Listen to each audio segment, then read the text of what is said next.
C'est une scène surréaliste, des feux allumés par les pompiers. Jeudi 29 janvier, les pompiers de Lille ont manifesté à cause du manque d'effectifs. Les Lillois n'en reviennent pas. Les événements par rapport à hier, en fait, ça reflète de ce qui se passe en ce moment dans le pays. C'est tendu. En temps normal, ce sont ces forces qui doivent mettre de l'ordre dans la société. Donc voir ces forces en train de s'affronter, ça donne quoi? Les forces de l'ordre viennent, ils se battent entre eux et tout. Franchement, c'est inadmissible.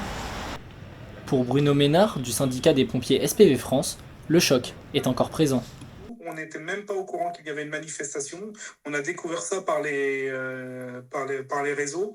Et quand je vois deux services, des services de force de l'ordre et des services de sécurité civile en train de se battre dans une rue à coups de gaz, je suis choqué. Mais on est où là? On va où là? Les pompiers ont obtenu gain de cause, une garantie de 50 nouvelles embauches. Aujourd'hui, ils ont repris leur service avec 2 fois plus de travail. Ils n'ont donc pas souhaité répondre à nos questions. Côté policier, on craint une mauvaise interprétation des images diffusées.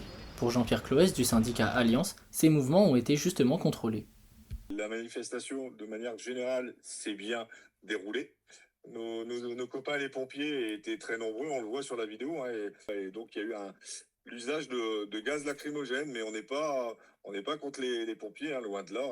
D'un côté, c'est le choc, de l'autre, le calme, mais plus pour longtemps.